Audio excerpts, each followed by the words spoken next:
TV KPM. Hai semua, Assalamualaikum, salam sejahtera bersama saya Irfan Syami, Didik TV KPM untuk slot sukses SPM 2022 Pecutan. Dan pastinya kita akan bersama dengan seorang guru yang cukup banyak pengalamannya. Apa kata kita saksikan dulu profil guru kita.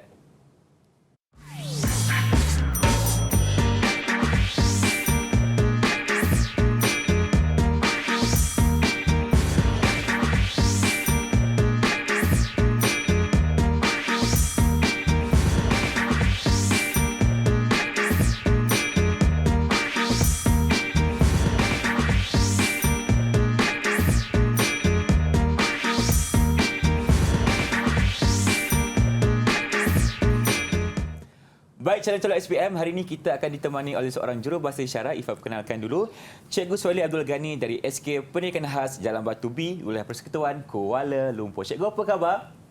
Alhamdulillah. Okey, dan itu dia profil guru kita hari ini. Kita persilakan Cikgu Farida Yusof dari SMK Trolak Selatan, Perak. Assalamualaikum Cikgu, apa khabar? Waalaikumsalam. Sihat? Alhamdulillah. Alhamdulillah. Okey, hari ini Cikgu, kita nak berkongsi kepada calon-calon SPM 2022 berkenaan dengan mata pelajaran sains komputer, fokusnya kepada kertas satu Cikgu. Jadi, sebelum kita nak pergi kepada teknik, apa kata kita lihat dulu kepada format pentaksirannya Cikgu. Jadi, jom kita mula. Okay, terima kasih Irfan. So, hari ini kita akan berkongsi untuk pecutan. Setelah setahun kita belajar, tibalah masa untuk kita menguji diri kita dalam dalam SPM 2022. Jadi sebelum itu, sebelum cikgu berkongsi tips dan juga ingatan kepada murid-murid, kepada calon-calon SPM semua, jadi kita lihat dulu format pentaksiran. So kalau untuk format pentaksiran seperti yang murid-murid lihat tertera dalam televisyen, format pentaksiran ini terdiri daripada kertas 1 dan juga kertas 2. Jadi bahasa Melayu yang kita gunakan dan dijawab dalam tempoh 2 jam 30 minit. Mari kita lihat pula kepada format secara keseluruhan. Okey, jenis instrumen yang diuji dalam kertas 1 ini ialah subjektif. Ya, subjektif di mana murid-murid tak boleh nak mendadu iaitu nak baling dadu untuk jawab tak boleh. Tak boleh cikgu kena tulis jawapan. Ya, kena cari jawapan. Jadi maksudnya murid-murid kena betul-betul mahir, betul-betul faham dan tahu tips-tips dan tahu nota-nota pendek yang perlu digunakan. Okey, jenis item respon dia terhad untuk bahagian A, respon terhad untuk bahagian B, respon terbuka. Okey, respon terhad ni dia lebih kepada memahami dan mengingat. Dan dalam memahami dan mengingat ini, kalau calon-calon semua nak tahu macam mana apakah bentuk-bentuk soalan yang akan ditanya, dia ada 9 bentuk soalan. Dan soalan ini memang akan masuklah, tetapi kita tak tahu berapakah dia masuk, berapakah jumlah soalan yang akan masuk, kita tak tahu. Cuma bentuk-bentuk yang cikgu boleh kongsikan ialah antaranya dia akan tanya terminologi, fakta, simbol, pengelasan, urutan, kriteria, metodologi, prinsip, teori dan struktur. Dan sementara di bahagian B, soalan kemahiran berfikir aras tinggi. Soalan ini memerlukan daya fikir calon-calon SPM semua dengan baik iaitu dia lebih kepada soalan aplikasi, mentafsir, menilai, mencipta selain daripada anak-anak soalan yang lebih kepada memahami. Tapi apa pun murid-murid semua sebelum masuk SPM nanti mestilah bersedia dengan nota-nota, dengan catatan yang jelas supaya membantu murid-murid semua menjawab. Kena ingat soalan ini berbentuk ujian subjektif. Sepenuhnya murid-murid kena gunakan kemahiran murid-murid sendiri. Begitulah antaranya untuk format peperiksaan. Dan kena ingat juga murid-murid mesti menjawab menggunakan bahasa Melayu. Bukan tak boleh guna bahasa Inggeris, tetapi cuba kurangkan supaya jawapan itu dalam bahasa Melayu yang sepenuhnya. Kalau perlukan guna bahasa Inggeris, cuba menggunakan ejaan yang betul dan menggunakan dalam terma yang memang tidak ada dalam bahasa Melayu, seperti input atau output. Jadi murid-murid kena rancang sebelum menjawab sesuatu soalan itu. Baik, terima kasih Cikgu Farida. Itulah kepada semua calon-calon SPM yang bakal mengambil peperiksaan ataupun SPM nanti, kita kena sentiasa bersiap siaga kerana kertas satu ini hanya ada bahagian A dan bahagian B, Cikgu, dan masa untuk menjawab hanyalah 2 jam 30 minit. Dirancang betul-betul untuk mendapatkan markah yang terbaik. Jadi jom kita berhenti berehat seketika, teruskan bersama kami dalam Slot Sukses SPM 2022 Pecutan. Didik TV KPM.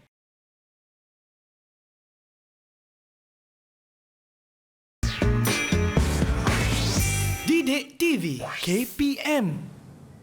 Kembali menyaksikan Slot Sukses SPM 2022 Pecutan bersama saya Irfan Syamil dan Cikgu Farida berkenaan dengan Sains Komputer Kertas 1. Dan untuk segmen kali ini, Cikgu akan bawa kita melihat kepada teknik untuk menjawab bahagian A, Cikgu. Silakan. Terima kasih Irfan. Jadi sama-sama kita lihat pula bagaimana soalan A ataupun soalan bahagian A ditanya kepada calon-calon semua. Okey, untuk bahagian A, Cikgu nak berikan sedikit peringatan. Penting ya untuk calon-calon semua membaca soalan sehingga habis dan jawapan yang diberikan mestilah berkait dengan bahan rangsangan. Selain daripada itu, calon juga digalakkan untuk menggunakan pensel untuk lakaran ataupun melukis. Cikgu, salah ke kalau Ifan guna pen, Cikgu? Bukan salah Ifan, tetapi kalau ada pembetulan, misalnya lukisan itu salah. Baik. Macam mana nak baiki? Takkan nak guna liquid paper kan? Betul, Cikgu. Buruklah lukisan. Dahlah soalan itu nanti akan ditanda oleh pemeriksa yang kita tak tahu macam mana penglihatannya. Jadi kita kena gunakan sebaik mungkin. Cadangan cikgu ialah lakar dulu guna pensel. Okey. Secara perlahan. Bila kita dah sahkan jawapan itu, barulah kita lukis secara tebal, secara lukisan tebal. Tetapi lukisan gunakan pensel. Betul. Pensel, pastikan sediakan 2 atau 3 pensel. Takut patah nanti kan satu, ada dia punya ekstra dia. So istilah, okey. Jadi jika menggunakan istilah, calon-calon semua mesti gunakan istilah yang tepat. Tak boleh istilah suka hati. Istilah suka hati tidak diterima pakai. Istilah mestilah yang ada dalam buku teks.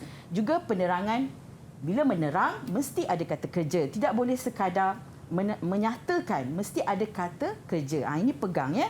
So kita tengok dulu kepada soalan contoh yang pertama. Okey, untuk soalan contoh ini nampak mudah. Berikut adalah maklumat tentang bahasa penskriptan. Program komputer dalam web yang dilaksanakan pada komputer pengguna. Bahasa yang digunakan ini adalah bahan rangsangan kepada soalan tersebut. Tapi apakah soalan ini nak tanya sebenarnya? Jadi kita tengok yang saya merahkan, yang cikgu merahkan itu, iaitu sebenarnya soalan ini nak tanya tentang bahasa penskriptan.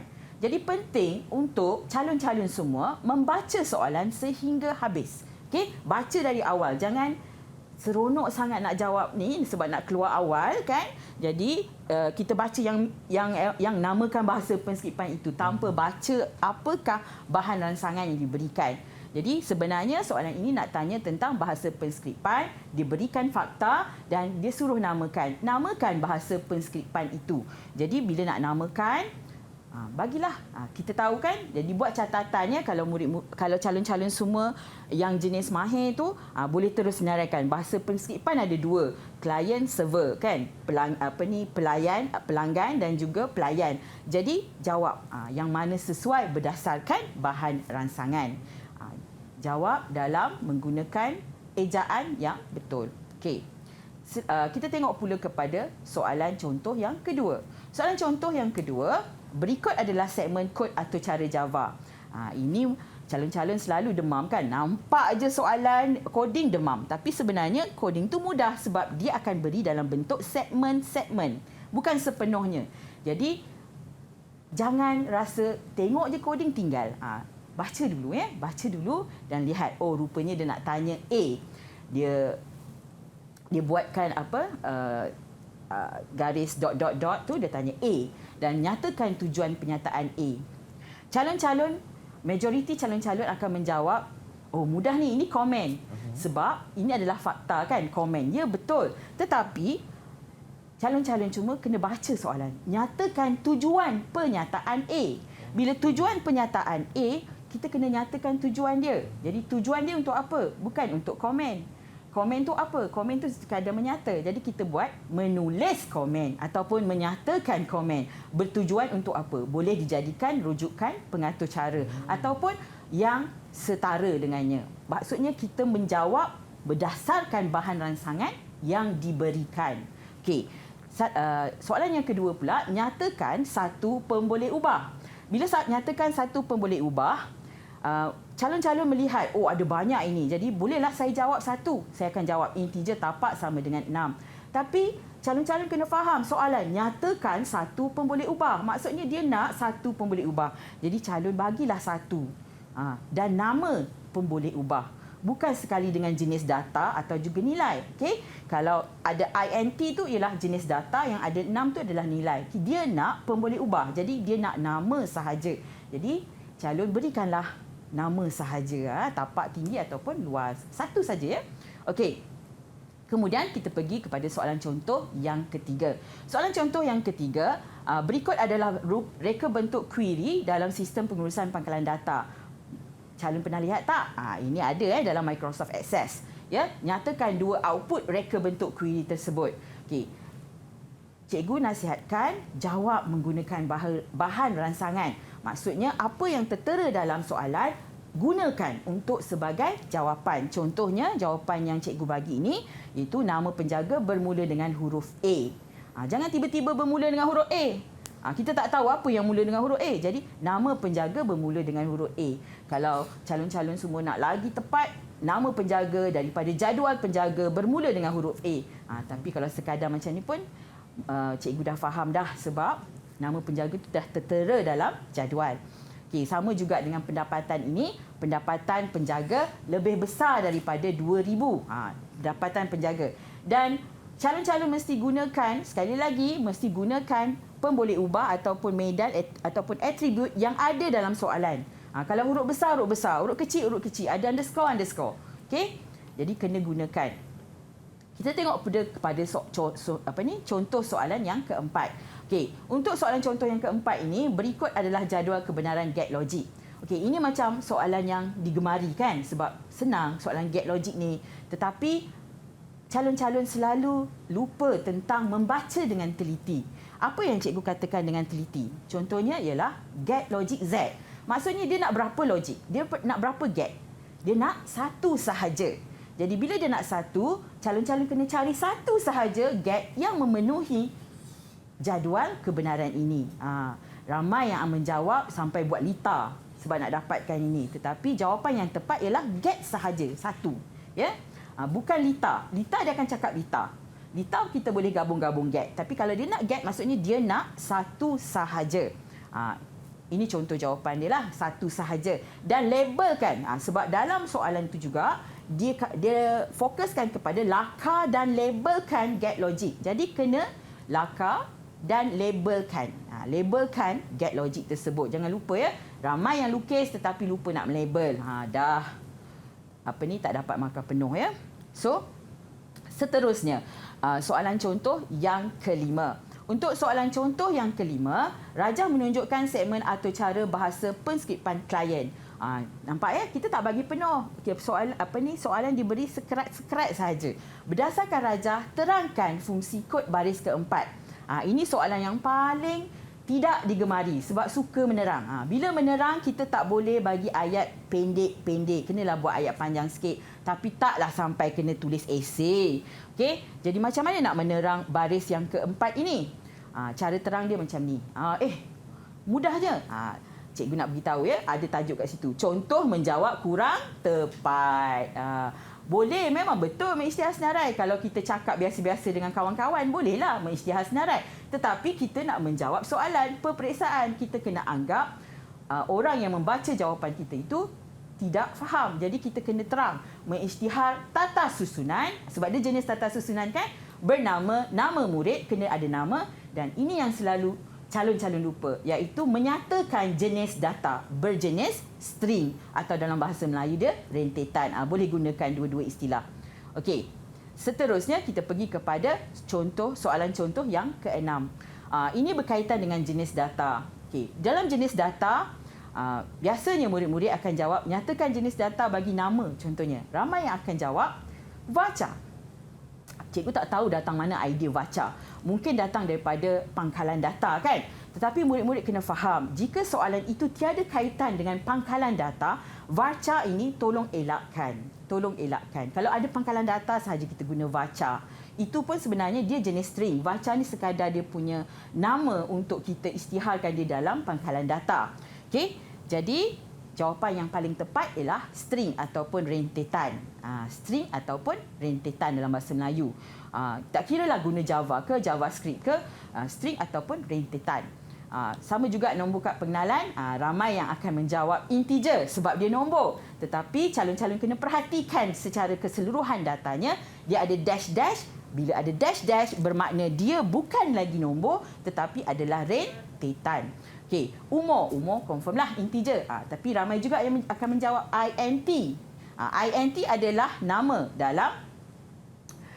dalam atur cara. Okey, tetapi kalau kita nak jawab, kita kena jawab dalam perkataan yang penuh, integer. Dan penerima beasiswa, ya kan, bila ya kita terfikir tidak kan, jadi kita pun jawab boolean. Boleh diterima sebab dia ada dua nilai, ya atau tidak. Selain daripada itu, kita kena boleh juga dijawab dengan string, sebab ada juga string ya untuk ya tidak. So macam mana, boleh dapat tak untuk bahagian A? Sebelum cikgu terlupa, untuk bahagian A juga, masa cadangan untuk menjawab adalah 60 minit. 1 jam cikgu ya? 60 minit, 1 jam. Cikgu terlupa 1 jam tu 60 minit. Okay. Dan masa yang diberikan untuk keseluruhan kertas itu adalah 2 jam 30 minit. 2 jam 30 minit masa menjawab cadangan. Cadangan. Ya, cadangan. Jadi jangan lebih lah. Sebab Betul. kalau lebih nanti masa untuk bahagian B nanti akan kurang. Sebab bahagian B ni mencabar. Ya, kena pandai kita aturkan masa cikgu ya. Terima kasih Cikgu Farida. Jadi rangkumannya cikgu, kita kena baca soalan betul-betul dan kita pastikan yang kita menjawab mengikut kepada bahan rancangan yang diberikan. Okey, kita akan berhenti berehat seketika. Kembali selepas ini dalam Sukses SPM 2022 Pecutan. Didik TV KPM.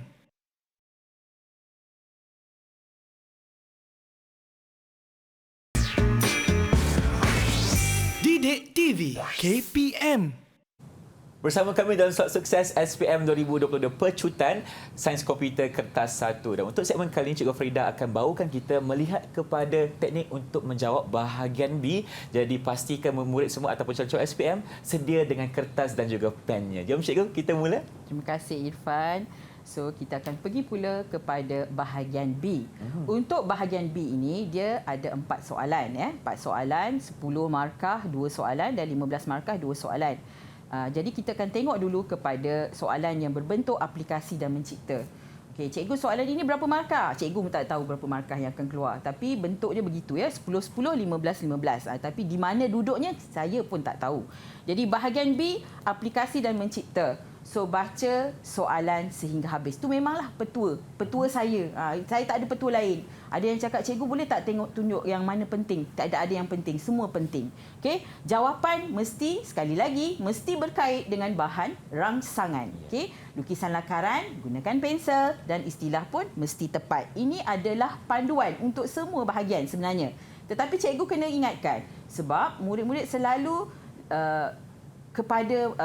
untuk menjawab soalan lebih kurang dalam jawapan yang paling ringkas.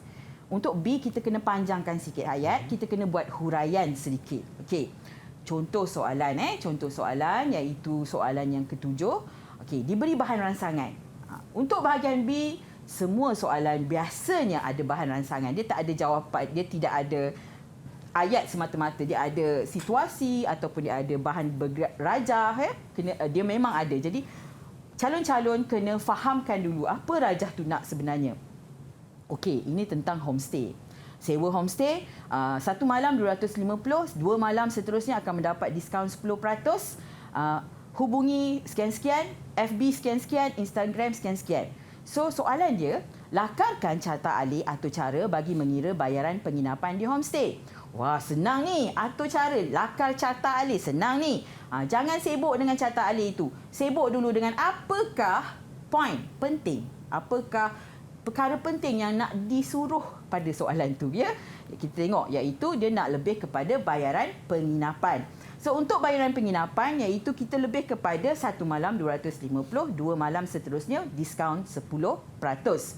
Jadi hubungi FB Instagram tu tak berapa penting. Ini kita gunakan teknik peniskalaan ya. Teknik peniskalaan itu kita buang benda yang tak penting, kita ambil perkara yang penting. Jadi perkara yang penting di sini ialah bayaran penginapan. Jadi kita fokus kepada itu untuk menjawab. Bukan secara keseluruhan semua kena jawab ya. Kita tengok kepada dia punya bahan ransangan. So soalan dia kata bayaran penginapan. Jadi bayaran penginapan sebelum nak lukis carta alih, cikgu cadangkan IPO tu jangan ditinggal. IPO tu apa? Iaitu input, proses dengan output. Memang nampak macam cikgu dalam kepala saya je ni. Lakar untuk keselamatan. Sebab kita ada masa untuk bahagian B, cadangan masa ialah 1 jam 30 minit. Kita ada masa lebih kurang 90 minit untuk menjawab. Jadi sempatlah nak buat lakaran ya. Lakarkan dulu IPO.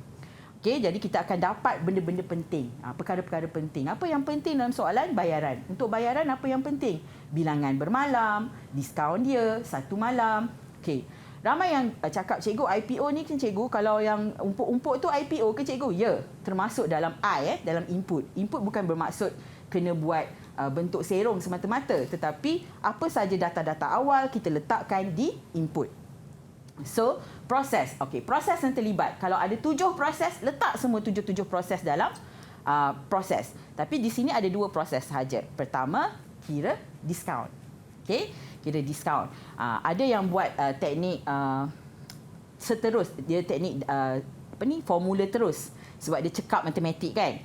Cikgu, dalam ini dia beri tak formula untuk kira diskaun? Tidak. Jadi calon-calon juga mesti juga mahir perkara-perkara asas dalam matematik seperti mencari purata, mencari diskaun, mencari komisen, mesti tahu ya. Mencari luas, mesti tahu. Sebab benda itu memang lazim digunakan sejak daripada tingkatan 1. Jadi dia boleh tanya perkara ini walaupun tanpa formula. Jadi kena hafal sikit ya. Okey, hafal dan kena gunakan formula tersebut ke dalam carta alih nanti. Okey. Proses kita dah tentukan, bayaran pun, output pun kita dah tentukan, kemudian barulah kita lukis. Okey, untuk melukis carta alih, 5 perkara penting. Dia macam 5 rukun kan. 5 perkara penting calon-calon kena tekankan. Pertama, carta alih mesti ada mula tamat. Yang kedua, aliran pula tidak putus. Yang ketiga, mesti ada logik, iaitu ada ya dengan tidak. Okey, yang seterusnya kena ada simbol dan penyataan yang tepat. Dan juga penggunaan formula yang tepat. Jadi, perkara ini kena ambil kira. Contoh, cikgu tak menjawab soalan tadi. Cikgu menjawab contoh kepada nak melukis. Kalau calon-calon semua lihat, lukisan cikgu ni macamlah perfect kan? Macam sempurna. Tetapi ada kekurangan. Apa kekurangan dia? Bagus. Ada yang calon-calon dah nampak iaitu carta alih ini tidak bersambung, dia tergantung. Jadi cuba elakkan daripada tergantung seperti ini. Okey, pastikan dia bersambung dan satu lagi mesti ada logik ya tidak. Jangan sesekali melukis tanda diamond itu ataupun tanda rhombus itu tanpa ya tidak. Tuliskan ya dengan tidak supaya jelas di mana aliran ya, di mana aliran tidak. Ya, dan kemudian sekiranya menggunakan simbol seperti simbol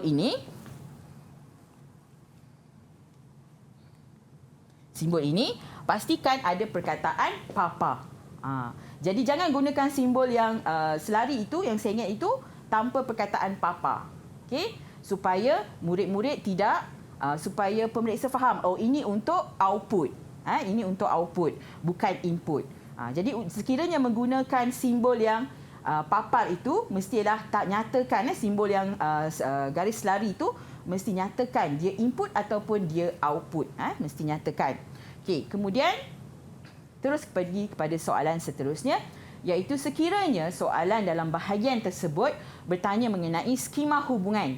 Okey, skema hubungan dikehendaki menghasilkan skema hubungan yang ternormal. Jadi calon-calon buatlah. Saya percaya calon-calon semua hebat dalam melaksanakan penormalan ini. Tetapi calon-calon kena ingat, untuk melukis skema hubungan, pastikan nama jadual dinyatakan. Okey, nama jadual dinyatakan, atribut kena lengkap. Jadi tolong kira atribut tu. Takut suka sangat nak menulis sampai terlupa nak tulis atribut. Sampai tertinggal satu atribut, dah hilang markah. Jadi pastikan atribut itu lengkap. Dan kunci primer ditanda dan pastikan ada kunci asing jika jadual itu ada hubungan. Yang ini yang ini calon-calon selalu lupa. So, seterusnya macam mana nak jawab? Ini contoh soalan atau contoh menjawab yang kurang tepat, iaitu berjaya membuatnya dengan cantik, ada dah atomik semua, tetapi terlupa nak tanda kunci primer dan juga tiada nama jadual. Adakah hilang markah, cikgu? Ya, pastinya hilang markah. Tapi berapa, cikgu pun tak tahu. So, penginapan. Penginapan, ini nama dia. Yang inilah yang calon-calon selalu lupa, ya. Penginapan, dan tandakan kunci primer yang sesuai. Kunci primer yang sesuai. Tandakan tu boleh gunakan solid line, garis lurus, ataupun gunakan tanda KP ataupun PK. KP, kunci primer, PK, primary key. Okey. Seterusnya, sekiranya lukiskan ERD pula. Okey, untuk melukis ERD, 5 perkara kena diambil kira. Diambil kira dan dititik beratkan. Iaitu perkara yang pertama, entiti, atribut, hubungan, kekardinalan dan kunci primer. Bila melukis ERD, 5 perkara ni semak.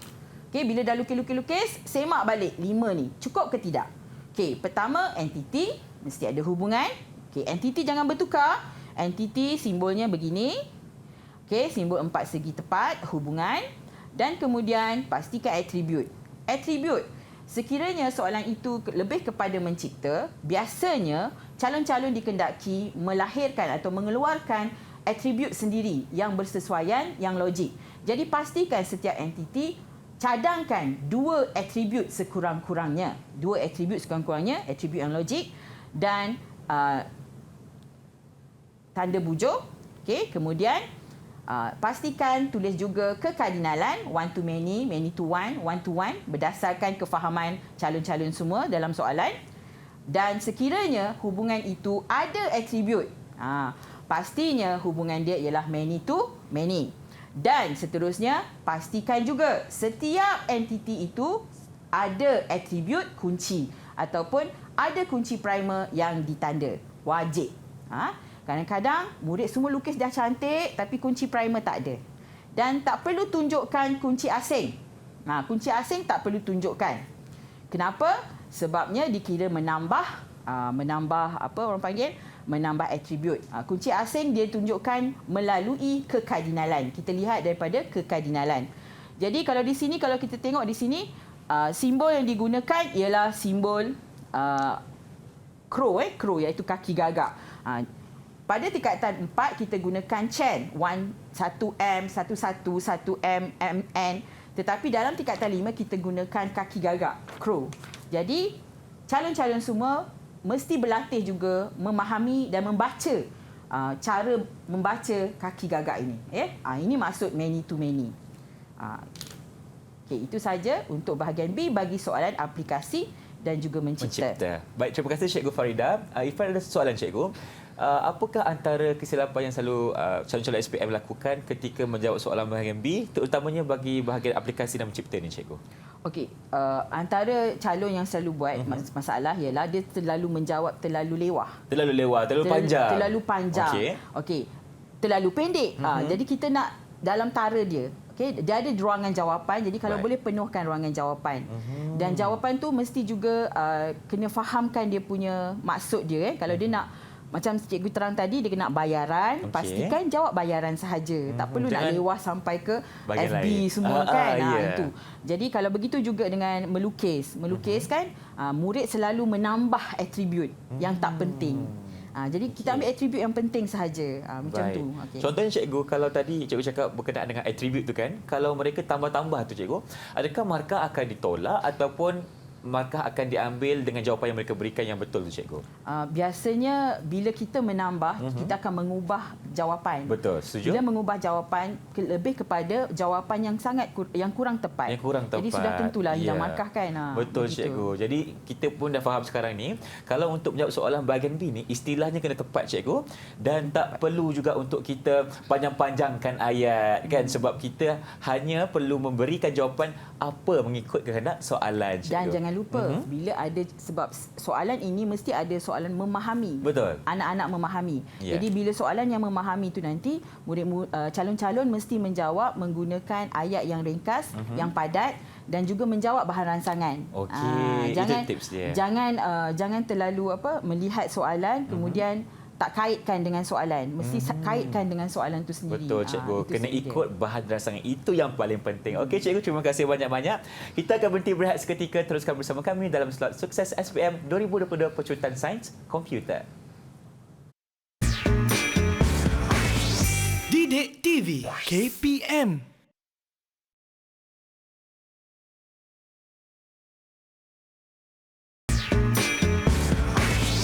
Didik TV KPM.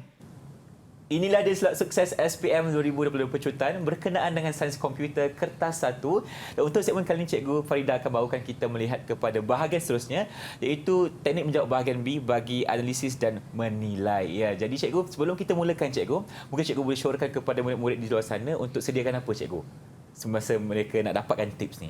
Sediakan macam mana? Sediakan mungkin buku, pen, kadang-kadang nak baca catatan ni cikgu, sebab perkongsian cikgu kali ini akan membantu mereka mendapatkan markah yang baik dalam SPM. Betul kan cikgu? Okey, terima kasih Irfan. Cikgu haraplah semasa melihat rancangan ini, murid-murid semua dapat mencatatlah catatan yang penting. Tapi yang perkara paling penting ialah calon-calon semua mesti bersedia dengan nota-nota. Dengan nota-nota penting. Ya, bukan lagi membaca buku teks. Okey, dah kena dengan nota dah ni. Ya, jangan duduk tepi dewan dengan buku teks. Duduk tepi dewan dengan nota. Nota-nota pendek, peta minda. Calon-calon mesti amalkan begitu supaya nampak profesional sikit kan nak jawab exam ni. Betul, cikgu. Jangan nampak macam orang baru belajar. Begitu. Jadi pastikan nota-nota itu diisi. Jadi dalam cikgu memberikan teknik pecutan ini, calon-calon semua boleh dapatkan lihat tajuk-tajuk yang mungkin calon-calon belum study. Jadi calon-calon boleh buat nota lah untuk tajuk-tajuk tersebut. Baik, cikgu. Kita terus pergi kepada perkongsian yang seterusnya, iaitu bahagian B. Seperti yang cikgu maklumkan bahawa bahagian B ni ada 4 perkara yang akan ditanya. Aplikasi, mencipta, mentafsir dan menilai. So di mana letak markahnya Allahualam. Jadi kita tengok seterusnya kepada mentafsir dan menilai. Tapi cikgu pecahannya 10 10 15 15 cikgu. Ya, markah dia 10 10 15 15. Tetapi siapa yang duduk 10 tu cikgu pun tak tahu. Kita pun tak tahu lagi cikgu ya. Tapi bentuk itu kita tahulah, okey. Kemudian seterusnya kepada mentafsir dan menilai. Wah, ada mentafsir menilai cikgu? Ya, ada. Soalan ini adalah soalan kemahiran berfikir aras tinggi. Jadi pastinya ada bahagian mentafsir dan menilai. Jadi maksudnya dia akan tanya murid kena explain, menerang, okey? Ya. Menerang, menterjemah. Dan bila dia tanya, murid kena mencadang, mencadang dan memberi jawapan terbaik. Okey? Jadi jawapan seperti biasa mesti berkait dengan bahan rangsangan. Jangan jawab terlalu umum. Jawapan yang terlalu umum membawa kepada pembaziran. Pembaziran markah, betul? Bukan pembaziran markah, memang tak ada markah. Memang tak ada markah. Dia jawab Kosong. lewat-lewat tapi tak ada point sebab tak berkait dengan bahan rangsangan. Kesian. Markah untuk dakwat pen tak ada ya cik. Tak ada ya calon-calon semua. Jadi pastikan ada point dan point itu mesti berkait dengan fakta juga. Tidak boleh point yang terlalu umum. Point juga mesti berkait dengan fakta yang telah dipelajari di dalam kelas. Dalam buku teks ya. Ambil poin tu dan cuba huraikan dalam bentuk ayat sendiri. Okey, soalan yang bagi mentafsir dan menilai ni biasanya cikgu tak cakap pastinya ya, biasanya dia akan tanya pasal memilih. Okey, bila memilih, murid kena pilihlah. Tetapi bila memilih mesti berikan sebab-sebab dia. So semasa murid memilih yang terbaik ataupun yang tercantik atau yang paling terterlah, okey. Jadi kena pilih dan kena beri sebab. Dan bila beri sebab, bukan hanya sekadar menyatakan sebab sahaja. Kena buat perbandingan. Dengan yang tak pilih tu, cikgu? Dengan yang tak pilih itu. okey. Kena buat perbandingan. Ramai calon-calon terlupa sebab cikgu kagum jugalah kan. Murid-murid kita ni bagus, dia jawab begini tapi dia lupa nak membanding. Jadi cuba kita buat, bila soalan memilih memang kita buat perbandingan supaya kita menyatakan sebab kenapa aku pilih ini. Kenapa saya pilih ini? Sebabnya ini. Berbanding dengan ini kerana dia tak ada apa-apa. Macam itulah contoh dia lebih kurang. Baik, cikgu. Yang tak pilih tu pun kita kena berikan penjelasan juga. Beri penjelasan juga. Secara ringkas pun tak apa. Okey? Jadi kena buat perbandingan. Baik. Sama juga dengan soalan menerang. Bila dalam soalan kemahiran berfikiran aras tinggi ini, bila menerang, kita mesti nyatakan punca dan akibat. Dia ada punca dia dan dia akibat dia ataupun kesan dia. Tak boleh sekadar punca sahaja tanpa kesan. Baik, cikgu. Kena nyatakan dengan jelas punca dia sebab dia macam ni. Punca dia ini jadinya begini. Punca dia begini jadinya begini. Begitu caranya. Nampak macam mudah soalannya memang. Betul. Terangkan tapi terangkan dia tu dalam cara penjelasan kita tu pun kena mantap. Kena juga. ada punca dan juga akibat ataupun kesan. Kalau tak, nanti kita akan melakukan pembaziran markah dekat situ. Kan, cikgu? Okey. Seterusnya, sekali lagi cikgu pergi kepada memilih. Jika soalan ada memilih ataupun dia tanya yang terbaik, dia cuba cari yang terbaik. Jadi calon-calon pilihlah. Pilih tu mesti. Jangan pula cerita sebab lupa nak pilih. Pilih tu mesti. Pilih tu adalah markah yang diberi. So beri sebab yang kenapa calon pilih perkara itu dan kena bandingkan dengan pilihan yang tidak dipilih. Seperti yang cikgu nyatakan tadi. Okey. Contoh dia mungkin ada calon-calon yang dah biasa lihat gambar ini. Gambar ni ada dalam buku teks. Boleh tengok. Pilih jalan yang terbaik untuk dilalui dan berikan justifikasi anda. Biasanya calon-calon akan pandai memilih. Dia akan pandai mencadang. Biasanya, cikgu. Biasanya kan dia pandai. Tetapi bila memberi sebab, calon-calon selalu terlupa. Nak beri sebab pasal apa? Nak beri sebab dalam faktor yang macam mana? Dalam apa kesnya kan? Jadi ini cadangan cikgu. Calon-calon boleh bagi cadangan yang sesuai, yang logik. Untuk jarak ini biasanya kita lebih kepada kos, sumber dan masa. Jadi calon-calon boleh huraikanlah secara kos. So macam mana nak huraikan? Cuba kita lihat. Pertama, seperti yang cikgu terangkan untuk segmen yang sebelum ini, iaitu kena rancang apa nak jawab. Macam Carta Ali tadi kita buat IPO kan. Betul. Kalau yang ini kita rancang dulu apa yang kita nak jawab. So pilih jalan yang terbaik. Nak pilih jalan yang terbaik mesti nyatakan beberapa pilihan. Bila beberapa tu takkanlah satu kot kan. Itu bukan beberapa. Jadi nyatakan beberapa pilihan. Jalan A, jalan B, jalan C. Okey. Itu yang pertama. Kemudian pilih yang terbaik. So bila nyatakan jalan A, B, C tu kena nyatakan apa ciri-ciri jalan A, apa ciri-ciri jalan B, apa ciri-ciri jalan C. Kan? Dan kemudian pilih yang terbaik. So masa memilih yang terbaik tu cuba bandingkan. Contoh je. Katakanlah calon memilih jalan B. Saya pilih jalan B kerana jalan B sekian kerana masanya singkat berbanding jalan apa? Jalan yang tak singkat, jalan A atau jalan C. Boleh bandingkan kedua-dua atau boleh bandingkan salah satu. Atas faktor-faktor tertentu. Baik, jadi sama juga dengan kos, sumber mungkin penggunaan kenderaan kan, masa mungkin mengambil masa. Jadi itu contohnya. Ini daripada soalan memilih. Soalan memilih lain yang boleh ditanya ialah tentang soalan skema ternormal. Skema ternormal dia akan bagi skema dan dia tanya skema mana yang terbaik. A, B atau C, cikgu? Jadi pilihlah A, B atau C. Pilihlah satu. Saya pilih B contohnya. Bila saya pilih B, kena jawablah. Berikan justifikasi. Berikan justifikasi itu bermaksud berikan sebabnya. Kenapa anda pilih. So, berikan sebab anda pilih itu, kita boleh ulas, kalau soalan skema hubungan, kita boleh ulas daripada segi kebergantungan fungsi. Sepenuh, separa, transitif. Calon-calon goreng lah macam mana pun kan. Goreng dalam bentuk yang fakta yang tepat lah. Sepenuh tu di mana, separa tu di mana, transitif tu di mana. Dan jangan lupa juga kunci primer dan juga kunci asing jika ada. Jadi ulaslah macam mana pun. Pastikan ingat setiap ulasan, satu ulasan, satu point. mesti ada perbandingan, barulah kita ada poin yang kedua. Baik, cikgu. Jadi kita senang nak tahu ulasan tersebut. Cikgu, poin yang cikgu berikan dekat slide ni, cikgu, yang kebergantungan fungsi sepenuh separa semua ni, adakah diberikan dalam SPM ataupun yang ini cikgu berikan contoh huraiannya, cikgu? Contoh huraian. Contoh huraian, Maksudnya okey. calon-calon, apa faktor yang boleh gunakan? calon-calon boleh gunakan poin penting ini untuk menghurai bila melibatkan soalan yang melibatkan skema hubungan. Jadi mereka perlu bandingkan, cikgu, dalam ke-6 elemen ni, cikgu, ya? Okey, ada lagi satu faktor sekiranya soalan tu bertanya tentang pengatur caraan. Pengatur caraan, baik. Kan? Mungkin dia akan bagi A, B, C pengatur caraan. Jadi apakah yang boleh kita ulas kalau daripada segi pengatur caraan? Kalau pengatur caraan, biasanya kita ulas daripada segi amalan terbaik dalam pengatur caraan. Okay. Amalan terbaik dalam pengatur caraan seperti memberi komen, menggunakan pemboleh ubah yang terbaik, menggunakan jenis data yang sesuai. Kita boleh ulas daripada segi itu. Baik, sebab kebanyakan calon dia tahu nak jawab tapi dia tak tahu poin apa yang patut ditekankan bila melibatkan beberapa topik penting ini. Jadi cikgu cuba bawa untuk kamu huraikan sendiri tetapi berdasarkan poin-poin yang cikgu sebut tadi. Baik, cikgu. Terutamanya soalan yang melibatkan penormalan. Bila melibatkan penormalan, skema hubungan kebergantungan fungsi separa, sepenuh, transitif itu tak boleh lagi lah. Memang kena ulas. Memang kena ulas. Kena Memang bandingkan, kena ulas, cikgu. Berdasarkan faktor yang diberi. Okey.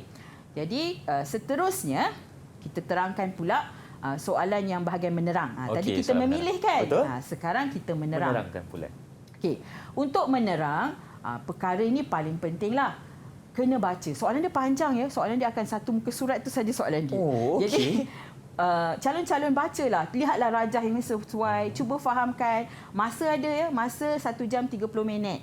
Katalah dah habis separuh dekat aplikasi tadi. Separuh lagi di soalan menerang. Baik. So bila menerangkan, perkara yang paling diutamakan ialah tentang kata kunci tu. Terangkan.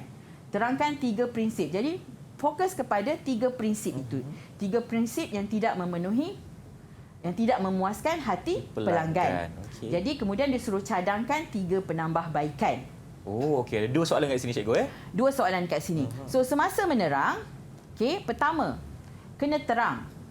Macam yang kita maklum tadilah, iaitu bila menerang kita kena bagi punca dan juga kesan. Punca dan juga kesan.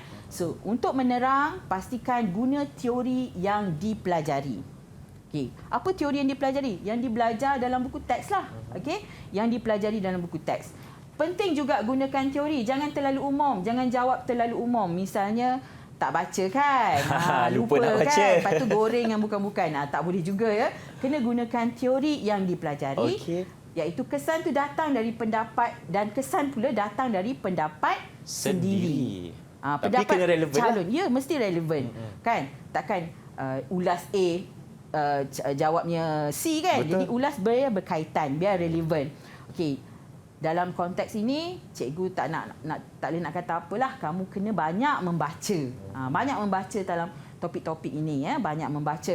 Dan sekiranya calon dikehendaki memberi cadangan. Cadangan ni memang tak lepas. Cadangan, calon mesti beri cadangan berdasarkan soalan. Dia kata berdasarkan soalan A, berikan cadangan. Jadi cadangan tu mesti berkait dengan apa yang calon jawab sebentar tadi.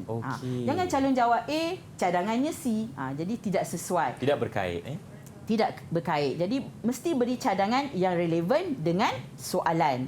Okey, cikgu. Soalan ini, tajuk ini menerang ni nampak sangat mudah. Tetapi inilah juga yang selalu murid calon cuai dalam menjawab, terutama dalam menerang. Baik, cikgu. Bila terang-terang lupa nak bagi kesan. Itu yang faham, cikgu. Sebab untuk jawab soalan yang menerangkan ni, cikgu, pertama sekali kita kena gunakan teori yang kita belajar dalam buku teks. Lepas tu kita kena cuba untuk berikan kesan dan juga cadangan. Betul, kaitkan dengan soalan dulu. Tapi itu bukan ada dalam buku teks lah. Maksudnya kita kena beri pendapat kita sendiri. Pendapat kita sendiri.